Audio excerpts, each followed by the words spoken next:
So namaste and welcome to this monthly Satsang Q&A session. This is volume number 7 and if you're new to the channel, you're very, very welcome and to these teachings. And each month we take some time to go through as many as we can of the questions that have been sent in through our Satsang page on helenhamilton.org. So if there's a question you'd like to ask anonymously, because we read these out, answer them anonymously, or you can't make Satsang live to ask in person due to commitments or your time zone being very different to mine, then you're very welcome to go to the Satsang page at helenhamilton.org. And if you scroll down, there's a little form you can fill in there and you can put a concise question, and we'll do our best to get through as many as possible as we can. So I have Anish here to help me read these questions, and we're going to see how many we can get through in the time that we have. Thanks, Anish. Whenever you're ready, we'll get started. Thank you, Helen. First question. Much gratitude to you, Helen, for your generous sharing of this valuable teaching. My question is this. As I understand it, non-duality says that we don't choose our thoughts. However, it seems to me that sometimes, at least I do, I seem to be able to choose to think, for example, the thoughts that result in me typing these words in this particular order. I may choose to spend some time thinking what I experience as uplifting, positive, helpful thoughts. And so I do.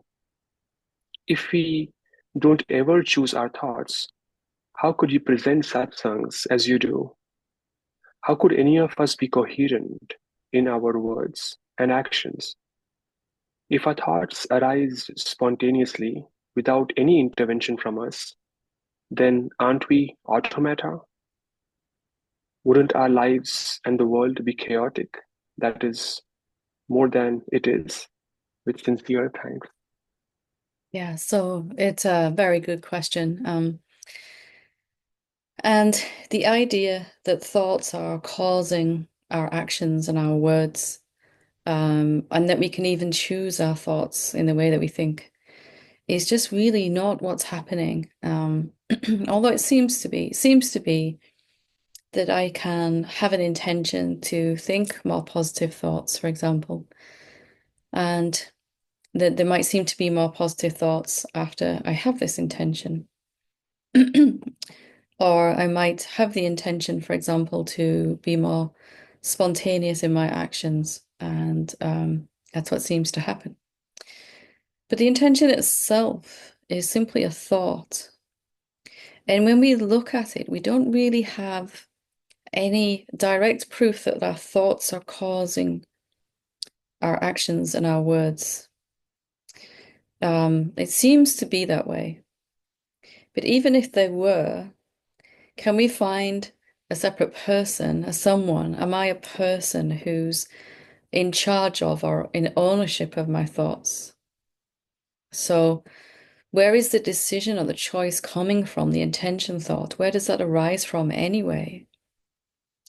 A thought arises that says, I'd like to have more positive thoughts.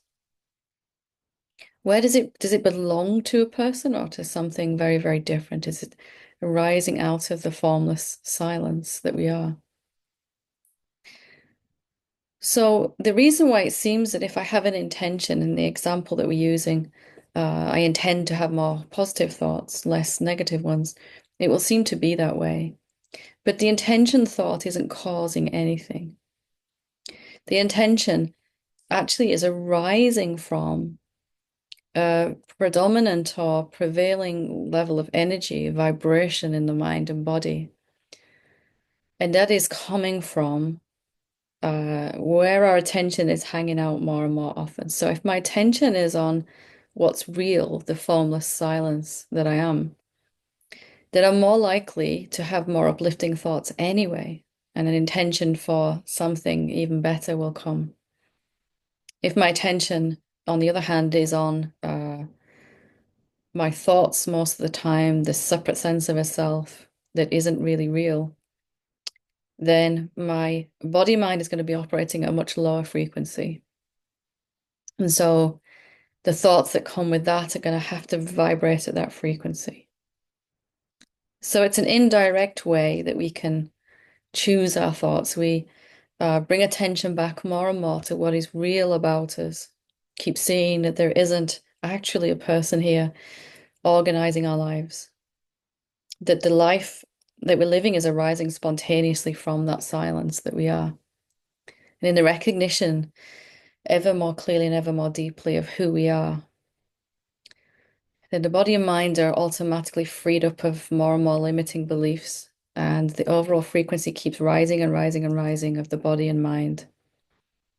And the content of the mind is going to be of a higher frequency. Each thought has a frequency, a vibration. And so we can only think thoughts, have thoughts that are, and actions and words that are in that same vibrational resonance with where our body and mind is hanging out. If we're believing in a separation, we're kind of down here. If we're seeing more and more who we are, we're shifting the frequency of the mind and body. That's not why we're seeing who we are. We're seeing who we really are because it's what's true. But it has this added bonus of upgrading the body and mind and the thoughts. So thoughts aren't causing anything, they're pouring directly out of the infinite silence that we are. Even an intention to have a particular thought is arising because that's the frequency we're operating on anyway. So you have to kind of be in a loving energy to even have a thought about wanting more loving thoughts, at least to receive them, to actually have them show up. Many times we've felt some self-hatred or some guilt or shame or something, and we've asked for more loving thoughts. I'd like to be kinder to myself, but it's coming from an energy of self-hatred or shame. And all we get from there is more of those particular thoughts, shame, etc. So this isn't really how our mind thinks it is. How it actually works is quite different. So you might need to just kind of sit with this a little bit and see. It guards against chaos, actually. The chaos happens in a human kingdom when we think we're actually choosing our thoughts, because then we think we've chosen the wrong thoughts.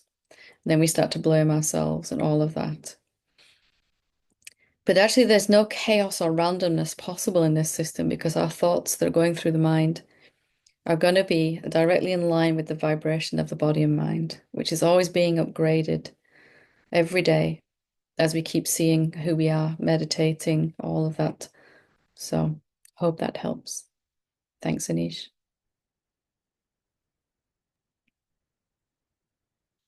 Hello, Helen. Deepest thanks for your generous teaching, and thanks to your team who make the work possible. Even with the experience that we are essentially peaceful and complete, and that we all share our being, it does still seem to be true that some people have, let's just say, unhelpful intentions, motives, or behaviors.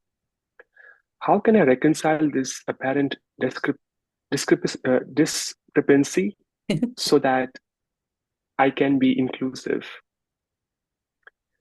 so that I can regard everyone as essentially equal and behave towards everyone with equal acceptance and benevolence? Another excellent question. So everyone is everyone is equal. Everyone is the infinite silence of the real self. But everyone is also at various stages in being able to allow that infinite silence to express itself consciously. It is in most human beings, unfortunately, expressing itself unconsciously, unconscious of what it really is. It thinks itself to be a person, to be separate from all other beings, to be separate from the resources it thinks it needs, and on it goes, time and money and supply of whatever it is we feel we need. And so that expression of the infinite silence that we are is diminished more and more We are that infinite silence, but how much we can let that express itself is diminished, like turning down a dimmer switch on a light. So in someone who has fully recognized who they are and it's become very stable and very grounded, it's like turning up that dimmer switch to full brightness. It's very clear that something that is before time and space is expressing itself through the body and mind. But the more we believe in separation, and the lower the frequency goes in the body and mind because of those ideas. Each idea we believe that's not true is costing us some life force and pulls down the frequency in the body and mind. And so we end up with what even looks like the opposite of love and compassion and peace. We end up with hatred and um, self-loathing and anger and despair, despondency, and really human beings doing all the things that we would rather them not do, and that we would choose differently. And it helps to be able to see everybody as that same infinite presence. When we see that we can see that we are the infinite formless silence or presence. And as in our inquiry, we see that that doesn't really have an edge. It doesn't stop anywhere. It's not my silence or your silence. It's just the silence. And it's everywhere. And it's the only thing that we're all made out of. And yet, when it has to try to squeeze through some really contracted ideas, it actually has the effect of turning down this dimmer switch. So it looks like the opposite. It looks fractured and divided, and it starts to try out of a sense of feeling desperately unsafe because there's a separate person that this silence thinks it is. It thinks that it was born one day and it's going to die another day, and that it only has a finite lifespan, and it identifies with the body, and then it starts to try to acquire things, internal things like I need you to like me or approve of me or validate me or love me or keep me safe. It also starts to try to acquire outer things such as worldly power and money, and starts to try to exert a control or a force over others.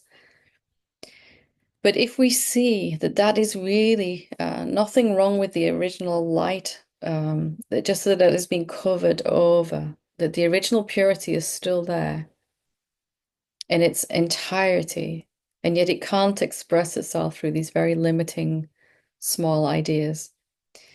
And most of all, for me, it helped me to realize that as much as I would like someone else to be more evolved along the pathway, that actually they can't. It's not that they won't.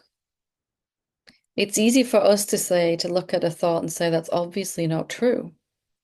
To look at a thought in separation or some judgment that somebody else is making. But to that person, that their vibration in their body and mind, how much light the dimmer switch has been turned to, it feels true. If we remember how true that sense of separation really felt when it was right for us, we'll begin to see that it's always going to only be able to express itself to the degree that it's being allowed.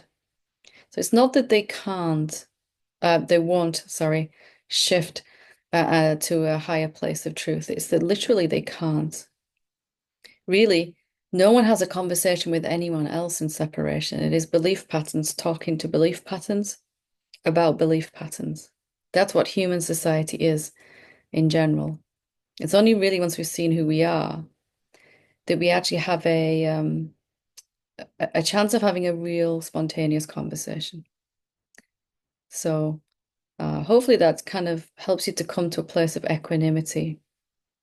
Um, Imagine being a small child and innocent and pure, and then somebody telling you a lot of things that weren't true, but you thought they were true. You were told that they were true. And somehow it just gets incorporated into us. And we take it on completely as if it's real. And then we experience it as if it's real, these beliefs that we're a separate person. And so only when someone comes along and shows us later how to actually um, recognize that separation isn't real through our meditation or our self-inquiry, we have no chance of breaking out of it because the infinite silence that we are keeps experiencing this idea that it's a separate being as if it's very real. Anything the silence looks at or any thought that it looks through, it's going to keep experiencing. So that brought a lot of compassion for me, a lot of recognition that also I have been there, right? I have been the one doing those things that I would rather other beings do not do. I've done that. It's only by experiencing that and choosing something different that we can come to this place in our evolution as a species. And nobody can be blamed for where they're at in their individual position. It doesn't mean, of course, that we would let someone do some harm to us just because they don't understand what they're doing. Of course, we would take some steps to protect ourselves, but we can do that without division inside, without separation or kind of there's just a peace going on inside in that. So hope that is helpful. Thanks, Anish. Next question. When I try to meditate, I get obsessive negative thoughts that have to interrupt my meditation. It just escalates the longer I sit. It doesn't work just letting them pass. And it hasn't gotten better over time. Meditation is just very unpleasant for me due to this. Can you please recommend any certain type of technique or meditation type for me based on this? Any details are welcome. Thank you. Yeah, so what you're describing here is very normal. And in this teaching here, we do a slightly different approach with meditation, which will really be beneficial. It's very simple. Rather than simply letting the thoughts come and go, because if we keep our attention on the thoughts, we're going to get more thoughts because whatever we focus our attention upon is going to multiply. Because we are, even if we only know this intellectually, theoretically, we are the infinite formless presence, which is the infinite power behind the cosmos. So when the infinite power looks at something, it's going to generate more of that. So what we do here in this meditation is simply we notice a thought arises, and we use that thought as a tool and an aid to our meditation. We notice that we are noticing. So we can say, but that thought is showing me that there's some awareness of that thought. I can see the thought. And then we're shifting attention to the awareness that notices the thought. Something knows the presence of the thought. There's no thought, then there's a thought arising, and you can see that there's something seeing. And all we do then is we notice the thought, and then we notice awareness that's there watching the thought. We don't even have to keep attention on the awareness. It will go back to the next thought. And then as soon as you recognize, okay, you bring attention back to the awareness it's watching. So the attention kind of does this dance of thought, awareness, thought, awareness as you bring it back. Sound in your environment, awareness that's listening. An itch in your foot, awareness that knows it. The body being hungry, awareness that knows it. You're just bringing attention back from whichever phenomenon. And actually, they become an aid to the meditation. And then we're not fighting with thoughts, trying to get rid of them. We're not doing any of that stuff. Simply by giving attention something else to watch, then we're pulling the power cord out of the mind. We're pulling the electricity supply away from it. We don't need the mind to stop. We're just using whatever arises in phenomena. Could be an emotion, a sensation in the body, thoughts, to notice that we're noticing. So if we meditate for 20 minutes, we might have to bring our attention back 50 times. And it will go back again. That's okay, totally normal. If we're meditating for 20 minutes, we might be totally lost in thoughts for 19 minutes and 30 seconds. And then something says, wait a minute, I know thoughts are here, I can see it. We bring attention back for the last 30 seconds. Both of those are successful meditations here in the way that we're doing it. I suggest checking out here on the YouTube channel. There's lots of great guided meditations that you can follow. And they all use this technique of noticing what's noticing. We call it many different names: silence, that's listening, listening to silence, being aware of awareness, resting in the stillness in which the movement of a thought comes and contrasts. So we're using the phenomena as a contrast. We're using the object of a thought as a contrast to help us see that which is seeing. So have a go and dive in. There's a whole playlist here. There's even some meditation workshops that we did recorded here on the YouTube channel. There's a lot of resources. Most of all, recognizing that the thoughts coming are not a problem in the meditation. Actually, in this method, they're actually helpful because we get many more opportunities every time a thought arises to confirm awareness is still here. Awareness is still looking. And we begin to become more acquainted with who we really are, awareness or silence. Hope that helps. Thanks, Anish. Aloha, Helen. Intentionally choosing to let go of interior design business to loss of income, followed by moving away from my sons to move in with my mother and father 600 miles away. All of this conditioning burned away. Now money is coming in, but the dreams I have for myself and my children, a home, stable financially, love in the form of a partner. How to realize this? I have many ideas of how to serve people through books, talks, etc. Knowing I am all that is, how do I realize the business, income, prosperity as awareness, free from conditioned identity? So you're describing very similar to what happened to me. It was clear that there was a lot of conditioned thinking that was in the way of the real self expressing itself, and a lot of desire there for things, as you said, for a stable income and for being able to help other beings and all of that. The first thing I'd really suggest is getting clear on what you want. So writing a list of 10 desires that you want, and it can be spiritual, material, and even material things. We all want those, right? Even if it's simply a decent home, to have a roof over my head so I can do the practice that I want to do and help other beings. It's still a material desire, and there's nothing wrong with that. Even a decent car as well, that's gonna be reliable. It's not gonna break down all the time. So writing a list, what is it you want? Spiritual, emotional desires. I'd like to feel a certain way. I'd like this thing in the outer world and the physical world.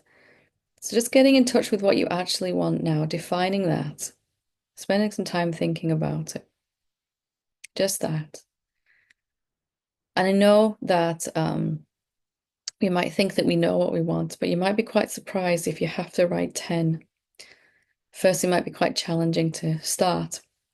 Or maybe like most people, you get through 4 or 5, but then when you have to go to number 6, you really don't know.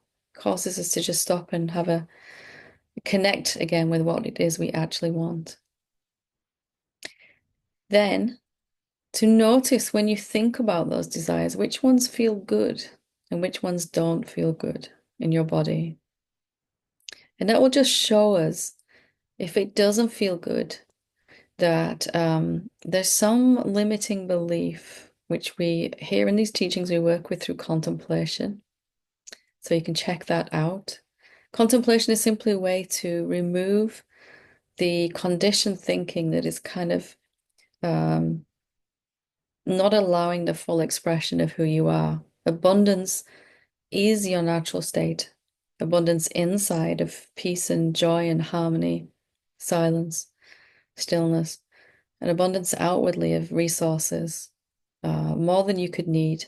My definition of abundance is never being able to run out of something. It doesn't necessarily mean an excess or lots of something, but being so secure in the knowledge that you could never run out of anything because you are the infinite supply, then you don't even spend any time thinking about it anymore. You certainly can't worry about it anymore because there's just such a trust in seeing that you are infinite. You are the source of all things that you need.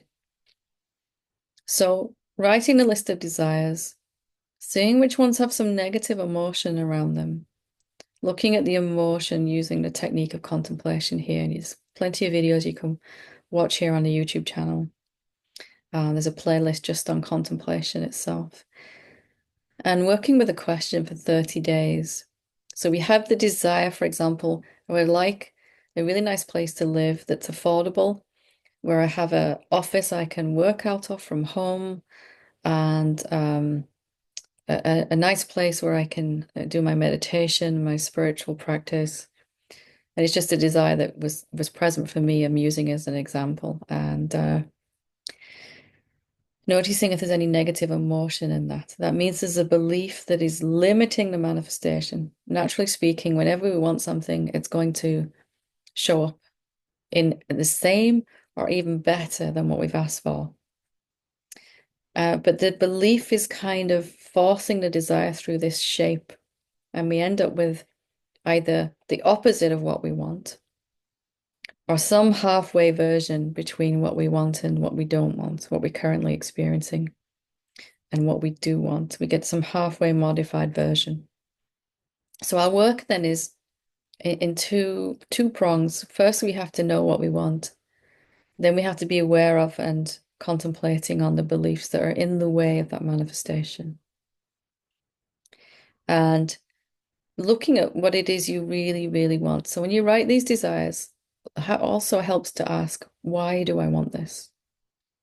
So for me, I want my meditation space in my home. I want my home office. Why? Well, I want to feel relaxed and open and safe and be able to contribute. And what I really want is safety and a feeling of contribution, as an example. So you might be quite surprised, really, by what comes up with this process.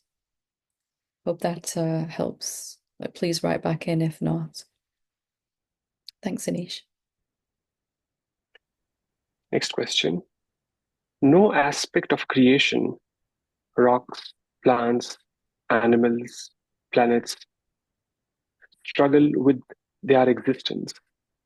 All things exist in perfect harmony with the present, whether they change, live, get injured, or die.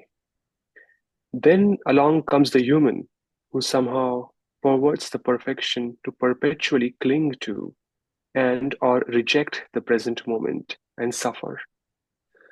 Since all arises within the one, and is only the one, the I am, why, how this development of the human being is so out of harmony with what is? What is the point of humanity? Seems like an accident. Yeah. Again, a very, very good question. And what we come to find is that a human being is the only form in which the formless infinite silence that we are can come to really know what it is. So all of the forms, as you pointed to, like a rock or a lizard or an amoeba or a plant, are just being what they are. And there's no capacity in that form for discernment and discrimination between what is true and what is untrue. And of course, that's fine for the rock. It doesn't really have any problems. It is the same infinite self that is formless silence, that is expressing itself as a rock, as is a human being, as you said. Um, and when it presents itself as a human being, it can begin to think about itself. And when it begins to think, about its environment in order to understand its environment and itself, that thought structure has become more and more complex, and it starts to pay attention to objects, forms. It has a choice then, seemingly, of what to pay attention to. And it becomes obsessed with phenomena, thoughts, mostly, but forms, subtle forms, emotions and thoughts, etc., energies, and gross tangible forms like bodies and houses and cars and all of that. And when it can think about itself, it can begin to identify. It's looking for what it is. What is it that I am? It's always answering this basic question, what am I? And it concludes in the human shape, I am this body, this is me. And it starts to claim ownership of one particular object, a body. Then it adds more objects into its definition of itself. I am also my thoughts. I am my emotions. I am my relationships. I am my career. I am my marriage. I am my children, my relationship with my children, all of that. So it develops this big concept of me. I am this, and mine, everything that kind of belongs to me.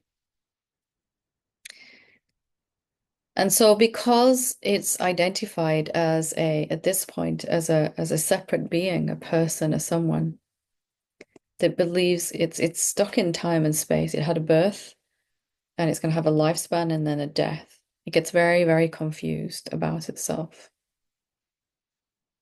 For a long time, it's very content to just simply identify with different forms, try to change its form. It might try to change the shape of its body, do some working out or something, and it's constantly trying to change the content of its thoughts.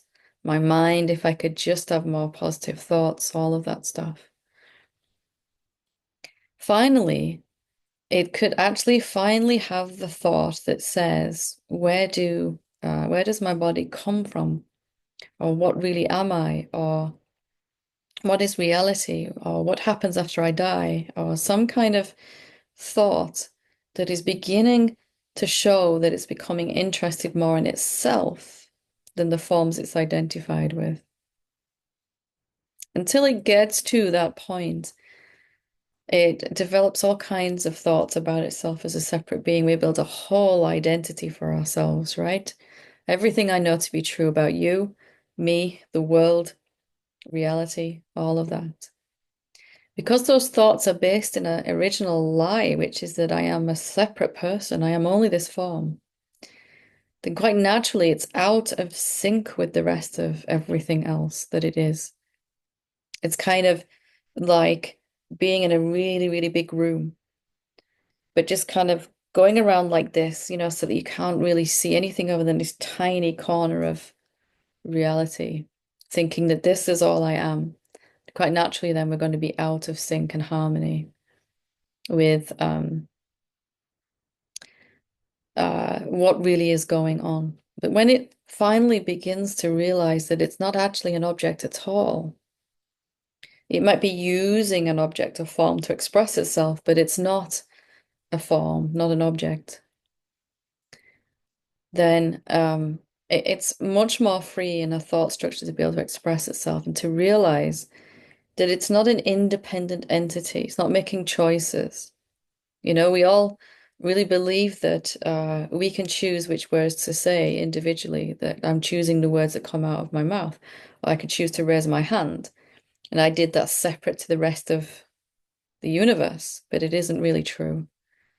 It becomes more and more clear that all the forms, as the realization deepens, are my own self. The universe is my body, we could say. And then it naturally kind of slides back into sync and harmony with everything else that's going on. And every action from there, every thought, every word is in harmony with what's best for the whole. So this being out of harmony is really a side effect of it being able to discern and to identify and to discern itself to be just a form separate to everything else. If you think about it, if every decision you think you make and every word you speak and every action you take is coming from this original falsehood that I am just a person. Everything you do from there is going to be out of harmony, right? There's no way it could be otherwise. And that's why we see a lot of the troubles going on in the world right now. But of course, it has a good ending that once it starts to realize the formless silence, realizes what it really is, it can just slide back. So it's not really an accident, it seems to be, but it's just a side effect, we could say, of being able to think in terms of opposites and duality. And it will remain like that until we really realize that duality isn't really real, it only seems to be. So that's the benefit of being a human, also the difficulty, the challenge of it. So hope that helps. Thanks, Anish. Next question. My question is this: knowing that I am the infinite being, that I am both of us in my relationship together for 40 years, knowing that I am not making any decisions, or understanding that no one is making a decision, as the formless infinite being that I am, I know that at some point the highest decision or option for all the forms involved in this situation will appear before me. Therefore, I am at peace, and I don't need to know what I have to do. From who I am, there is rest, clarity, and trust that the highest response will be clearly seen and felt. That is my choice, if it can be considered a choice. Let the body follow that choice and make it tangible in manifestation. Is this correct? Now, this form of expression is experienced as safe, clear, joyful, free. But it doesn't seem to fit with the other expression or form in this relationship. I often feel like separating, but I feel like it's a thought that appears from the separate self. There is resentment, rejection, anger, rage appearing alongside that thought. If I continue contemplating with the following question, is it really true that there is someone here who is angry or resentful? Is it really true that I need to separate to have peace? Who needs that? Does anyone who believe they need that exist? If I continue with that contemplation, at some point from the infinite self, the higher option will appear and it will be known. Is this correct? Thank you with all my heart. I hope I have been clear. I love you. I love you too. Thank you. Yeah, absolutely. The more you have recognized who you are and that there's only one being in the relationship, it's not only that the highest option can present itself and manifest, it becomes increasingly the highest option in that moment is the only thing available. There is no other lower possibility of what could manifest. So we find that these kind of challenges and conflicts in the relationship become um, a springboard for deeper intimacy and perhaps better communication and more openness and all of that. And if you look at any negative emotion that arises, it's really showing you something that you still think you need from the relationship. So we thought we were two beings, we thought it was a real relationship, and then we're realizing it's just one being playing in a relationship with two bodies. But unfortunately, we were taught that to get what we need, such as security or safety, approval or recognition, validation, whatever that word would be that you would put on, what do you think you need from this relationship? If you're angry or someone else is angry, then there's something that's being asked for unconsciously and not being received. And this is the only way we've known how to get what we want. If I get into a relationship and this person likes me and it's going well, I'm going to feel more safe and secure. I'm going to make them feel validated. They'll make me feel safe. There's this kind of unconscious bargaining going on between the two imagined separate beings in the relationship. But from the awakened place, this mechanism really begins to break down because we're realizing, well, it never really worked anyway, let's face it. Have we ever had someone that could constantly give us validation and approval, even if they could give it the whole waking state? They're not going to be here forever in that form. But this mechanism really begins to break down when we see who we really are, that there are no other beings to receive what we're asking for or even to give to. You can't even give someone else approval or validation or safety. You can't make them feel safe. Really, what we're learning here is just life is asking us to switch over to see. You mentioned the word peace, or you're looking for peace. And you mentioned some really good questions. And for me, I had to really realize, why am I assuming that peace isn't here already? Just because I'm not experiencing it right now doesn't mean it's not here. I might have automatically filtered the peace out of my experience by my idea that it's not here now.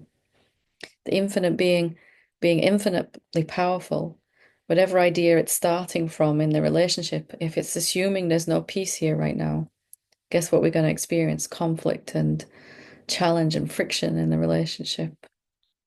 If it's starting from the assumption that it's not safe, even if we've seen in our self-inquiry, our meditation, I really am safe, I couldn't possibly be any safer.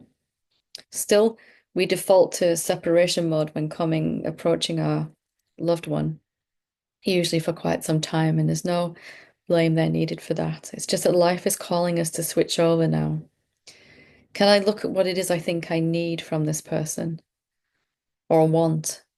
And then ask, is it not true that it's here already? Am I sure it's not here? And I had to do this with, I was looking for approval, security, and validation from love from my intimate relationship. And I had to really turn that around and really look to make sure it's here. Because nobody can give what they don't have or don't think they have either. And of course, the mechanism of trying to give something to another being is by default not going to work anymore if we have seen that there aren't any other beings, even just once. And let's face it, it wasn't the best mechanism anyway, even when we thought we were separate beings, not the most reliable. The questions you suggested are great. It might be more direct, though, to just question, well, why do I think it's not here right now? Whatever it is that you're looking for. And you might be very, very surprised that it just seems to become obvious that it's here. Peace or validation is going to come from the inside, and rather than trying to get it from the outside. It's just the old mechanism, right? And you have to switch it over now to live in the awakened way. Thanks, Anish.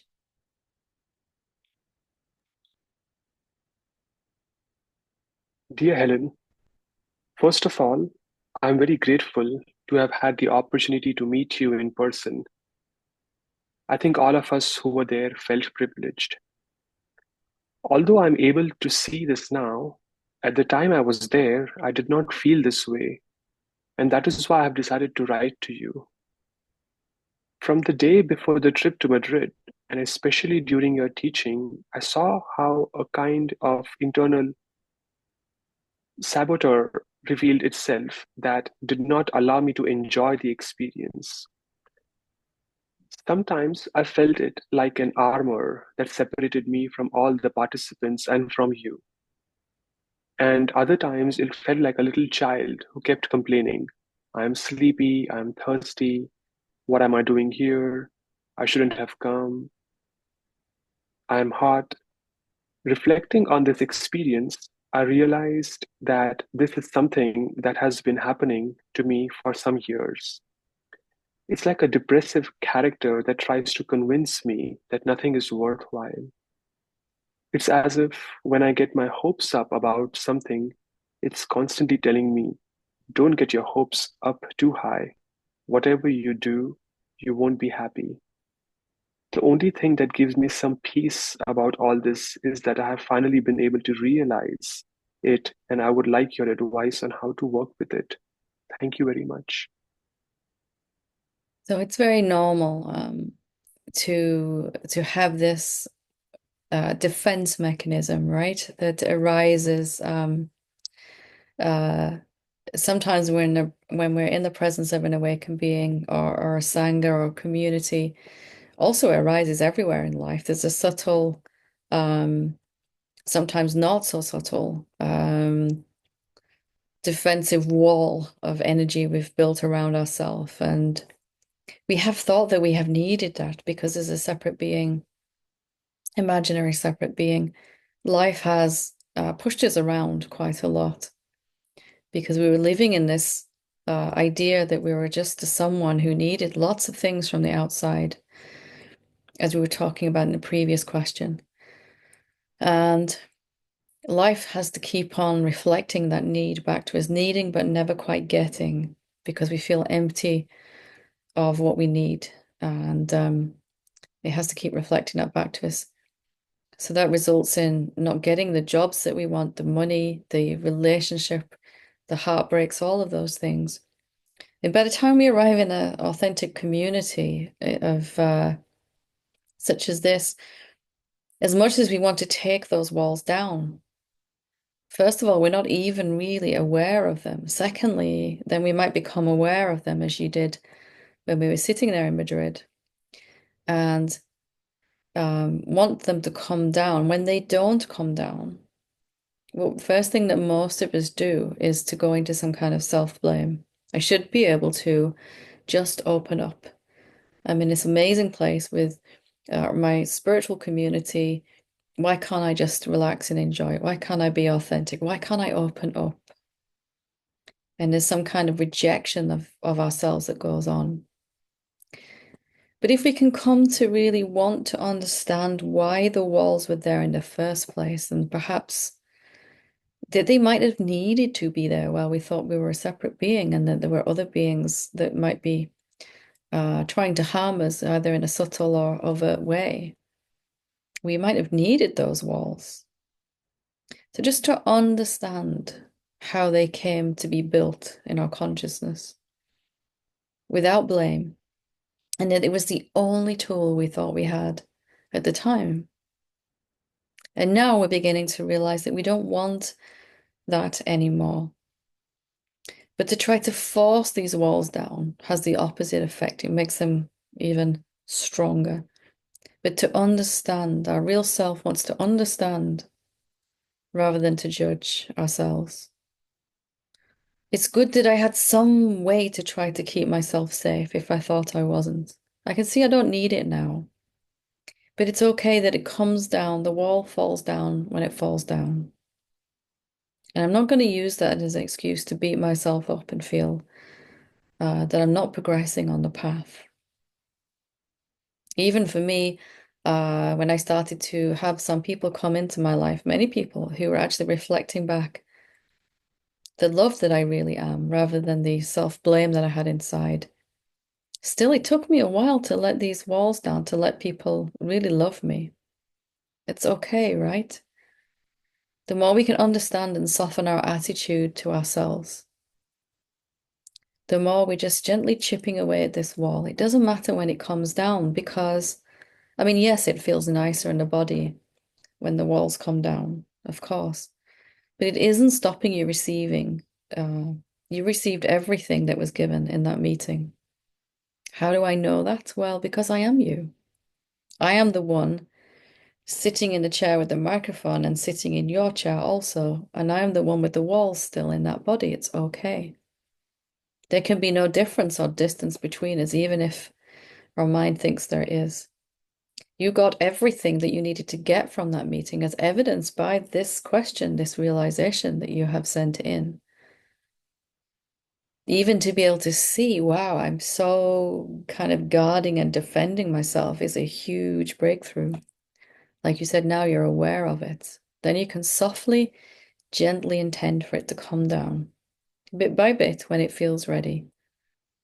No pressuring, no forcing. And most of all, no blaming of yourself.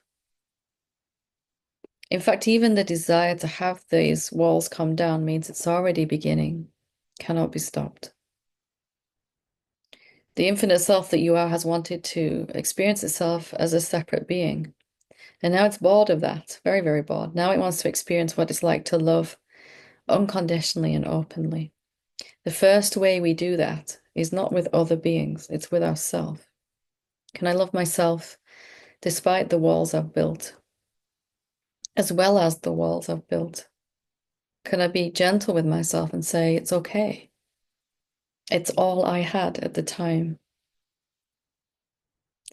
And now we're just simply shifting to an upgrade, right? An upgrade in the way that we function, but not from a place of making the old system bad. Only the ego would judge the ego. The real self that you are would never. And maybe we have needed those walls. That's the only way we have to cope, really, when we think we are separate. Make no mistake, though, and I want to be really clear in this. Nothing was missed out on because you couldn't open up. I am outside of the wall, inside of the wall, the one who's generating the wall. I am the wall, everything. I'm every participant in the room. There's no way for me to not get my message across. I hope that helps you to relax into it. Thanks, Anish. After years of chasing so many rabbits in the spiritual teaching world, it seems like only in the last year or so I've finally become available to meet a more authentic deepening. The teachings are simpler, more direct, cost less to access, offer more genuine sanghas, etc. So I have to believe I'm on the right track. The thing is, it's intense, it's extremely confronting. I thought I was hard before, but each layer seems harder. The more confronting deepening began when I started to authentically apply these two teachings. The first one is stop what Papaji said to Gangaji. The second is tell the truth. It feels like it's only getting more intense, and I'm not sure I can do this on my own. Everywhere I turn, I face a lie. Every projection I try to put on others, I have to turn back towards myself. Also, this notion of ADHD, I was never diagnosed, as I would never have accepted it. And now, living alone in my childhood home, managing everything, and not trusting myself with money, it's creating a lot of stress. Am I growing crazy? It feels like some part of myself turns against myself, and I can't find anywhere to look. I guess there is still deep shame. I feel that I need to I feel that I need help through this very murky part. I'm looking to rent this house and go live in a van for a while to be in nature and to step away from what feels too ingrained in the personality. Thank you. So, in our awakening, as happened for me many times, there was many times that I thought I was on the right track. I had perhaps heard a particular teaching and gone and started running with some idea of what I thought it meant. And generally speaking, if our awakening is becoming more challenging, more difficult, it might be that we might not have fully understood what that teaching actually meant. Or maybe we understood as much as we could at the time. So you mentioned these two things, the teaching to just stop and the other one to tell the truth. So I'd suggest just picking one of those and really just asking openly, as if you had no idea what it means to stop. You can even ask that as a question. What does that what does it mean to stop? Just making some space for yourself. What does it mean to stop? Or if you prefer, don't try to do both of them, just pick one. What does it mean to tell the truth? What does that actually mean? Because our mind will have a lot of ideas about what a teaching means. And for me, every time I'd backed myself into a corner up against the wall and nowhere else to go, it was always because I had some image in my mind of what that teaching meant.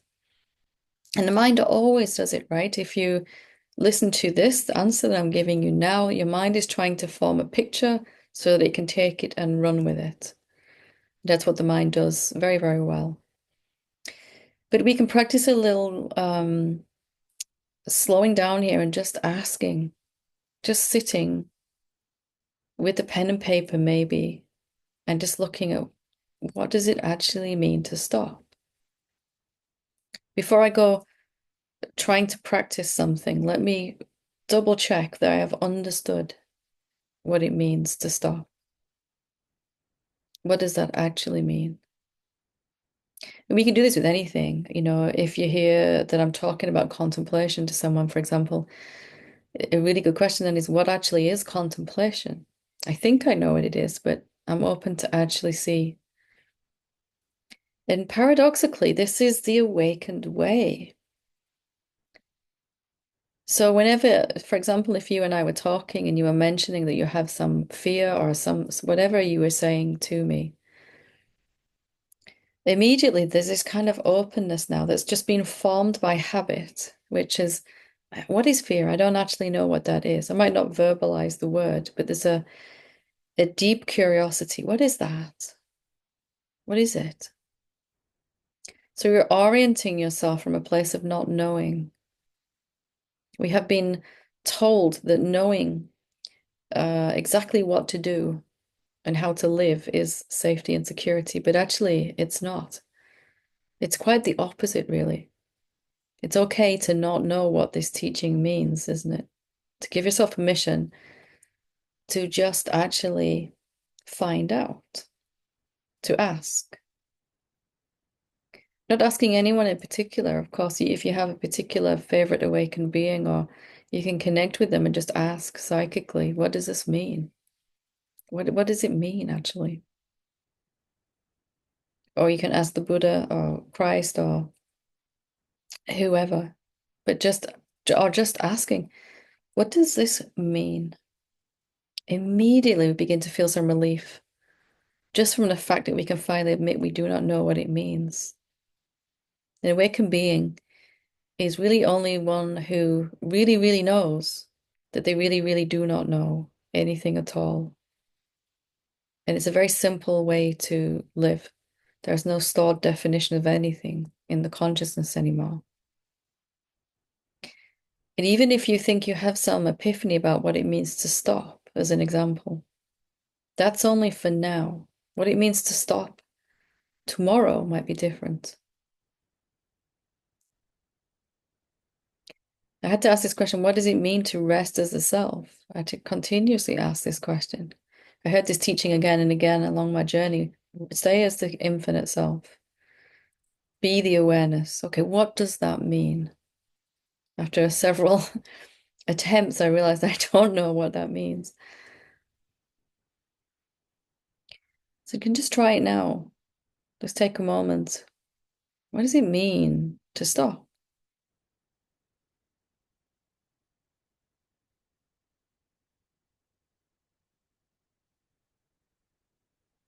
What does that actually look like?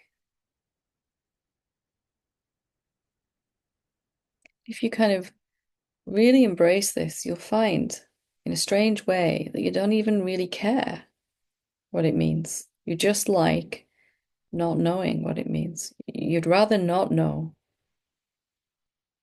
There's a freedom, an intense freedom in not knowing.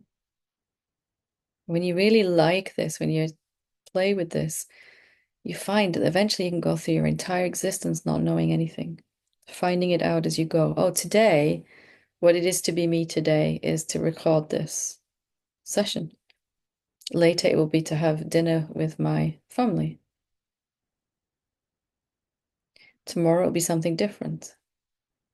But I don't know ahead of time. Even if I look at my calendar and say, okay, I have to record this, what it is to actually record this today in this moment is completely different than any other time I have done something similar.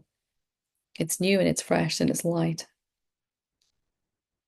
So play with this, test it out. And you'll begin to see that we're suffering from where we think we know what we're supposed to do. It's totally okay to not know at all. Life will give you all the information you need as you move along.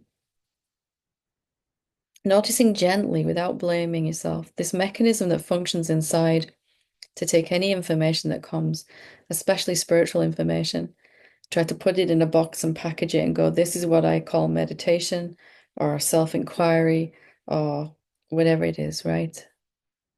This is satsang. This is my selfless service. And it's all little boxes everywhere. And then before we know it, we can't really move because we're surrounded by these boxes.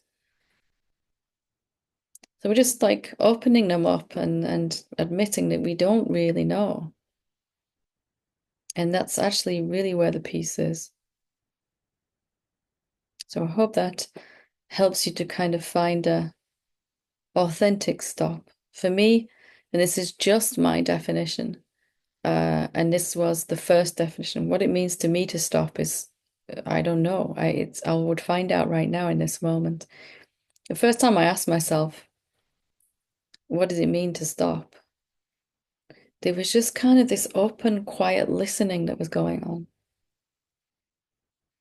A question was asked, what does it mean to stop? And there was this open, quiet listening. And it was more like a receiving, an openness to receive rather than a seeking. Oh, this is what it means to stop. At least right now, this is what it means to stop. So, hope that helps. I think we can just squeeze one more question in, Anish. Thanks.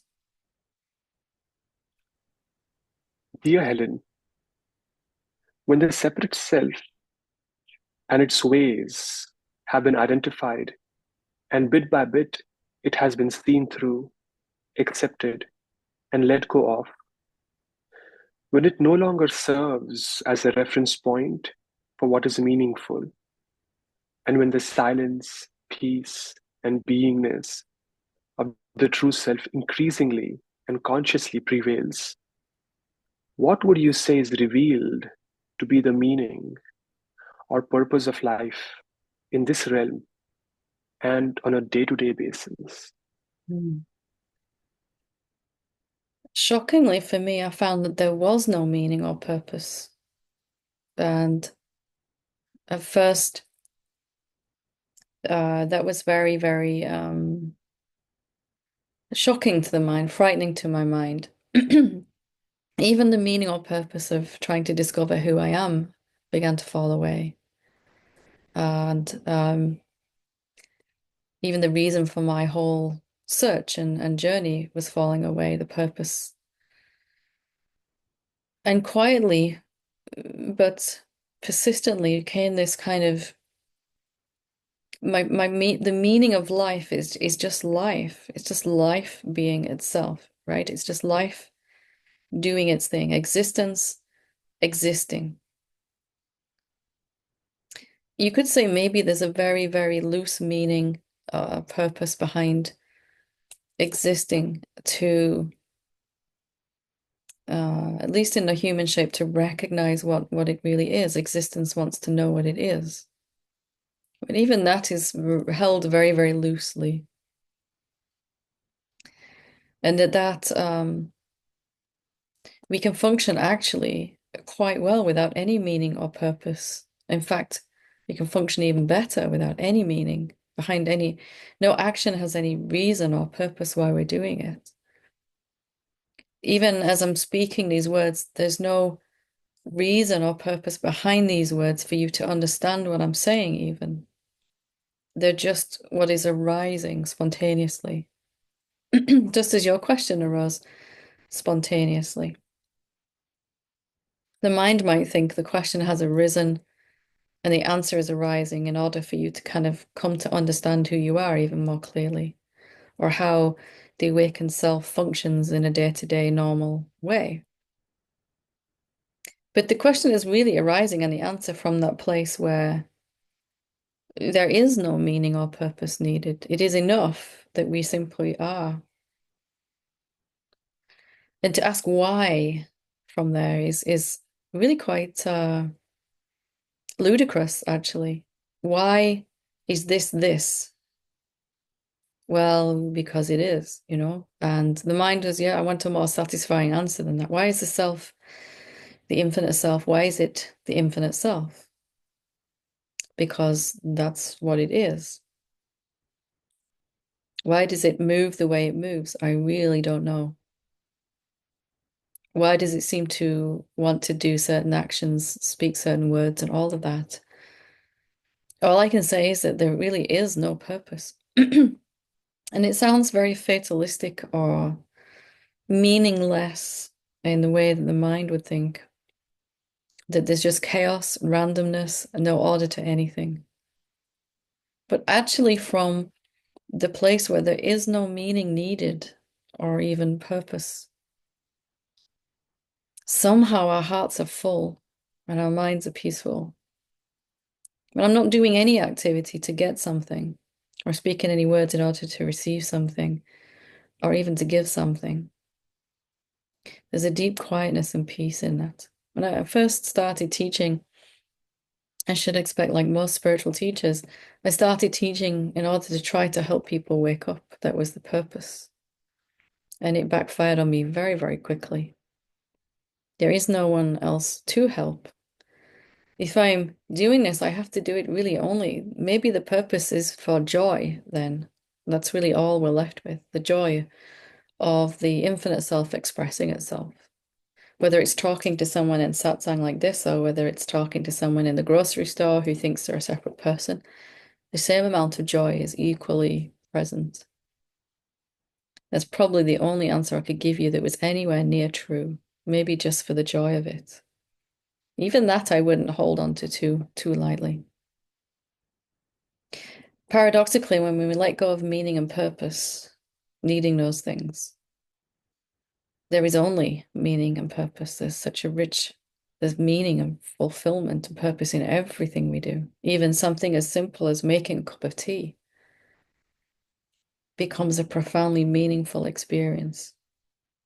There's a richness and fullness from everything, whether the mind will call it profound or mundane and boring. Just feel it outright, rest into it and feel it out and see how that fits. What's it like to have no reason for anything? The mind doesn't like it, but who you really are would really like it. It really does like it. So thank you, Anish, for reading these questions so beautifully. And just to remind you that if you do have a question, you can go to the Satsang page, helenhamilton.org. In about a month's time, we'll get together and record volume 8. This is number 7, and we'll do our best to get through as many as we can there. Thank you so much, and I hope you have enjoyed this, and I will see you again soon. Thank you. Namaste.